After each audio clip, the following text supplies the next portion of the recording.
For our next problem, we're given a rational function. We're first asked to find the domain of the rational function and then use several steps to graph it. So we have f of x is equal to 1 over x minus 1 plus 2. In this case, I'd like to write the rational function as one expression. So we'll rewrite this by simply taking the 2 and multiplying it by x minus 1 over x minus 1 to get the common denominator. And when we do that, we'll have the common denominator of x minus 1, and we'll have 1 plus 2 times the quantity x minus 1, which gives us 1 plus 2x minus 2 over x minus 1, and that just simplifies to 2x minus 1 in the numerator over x minus 1 in the denominator.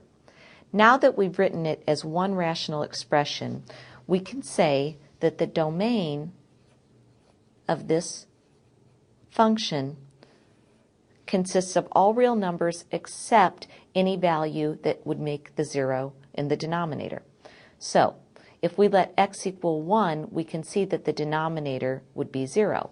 So therefore we can say that our domain is that x is not equal to 1. And I could write this in set notation or interval notation as well, but we'll leave it like that for now. Now, let's go on to several steps in order to help us graph this rational function.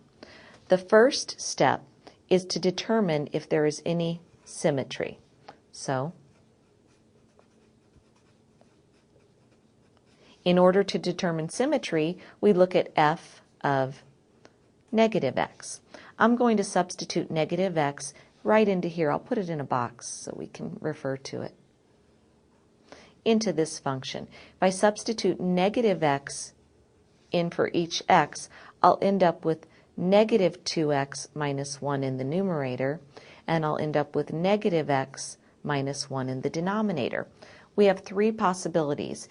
If f of x is exactly the same as f of negative x, then that means we have an even function and it's symmetric with respect to the y-axis. That's not the case here.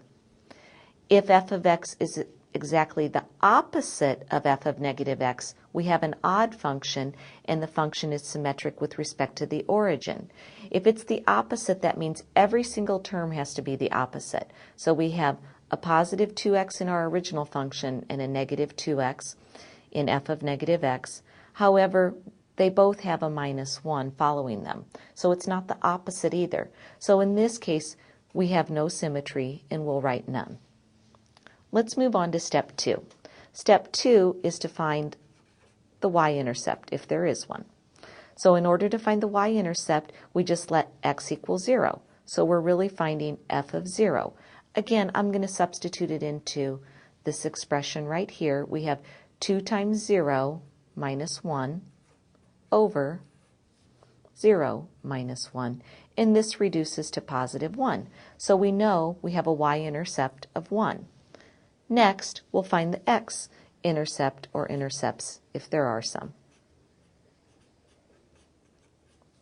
We do that by letting y equal 0.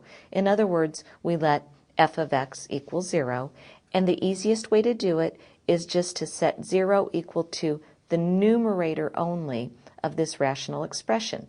The only way this expression can equal 0 is if the numerator is equal to 0. So 0 equals 2x minus 1 does have a solution. If we solve for x, we get x equals 1/2. So x equals 1/2 is our x-intercept. Next, we want to look at asymptotes. Let's first, in step 4, look to see if we have any vertical asymptotes. We find vertical asymptotes by setting the denominator equal to 0. Well, if we set x minus 1 equal to 0, we get x equals 1. So that is our vertical asymptote. Next, I'll come up here for step 5. We'll look to see if we have any horizontal asymptotes. We look at our expression and we compare the degree of the numerator with the degree of the denominator. In this case, our degrees are the same. They both have degree 1 since x is to the first power. So our horizontal asymptote is going to be of the form y equals, we just look at the ratio of the leading coefficients. The numerator coefficient is 2 and the denominator coefficient is 1. So therefore y equals 2 is our horizontal asymptote. Now finally we move on to step 6 where we plot a few points. But before I actually do number 6, I'm going to sketch in some of the information that we already have. We know that we have a y-intercept of 1. I'll put that right here on the y-axis. And we have an x-intercept of 1/2 right here. We also have a vertical asymptote at x equals 1. That goes right through the x-axis. And a horizontal asymptote of y equals 2. The reason I sketch this information first is because it helps me pick my points in number 6. In number 6, I want to pick any points that are either in between an x-intercept or a vertical asymptote. So I have an x-intercept here at 1/2. Let's choose a point to the left of 1/2. Let's let x equal -1. If I substitute -1 into my rational function, I'll get a value of positive 3/2 for f of x.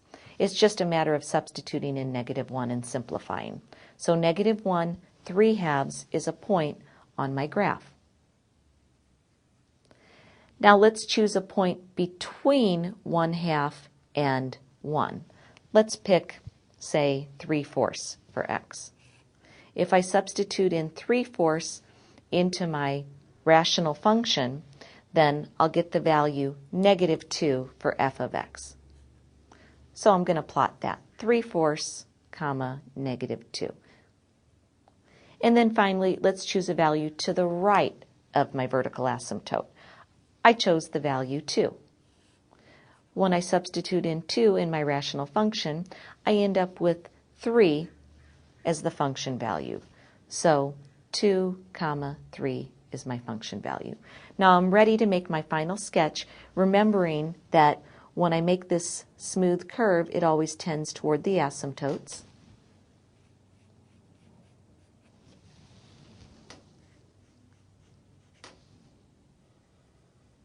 And there's a graph of my rational function.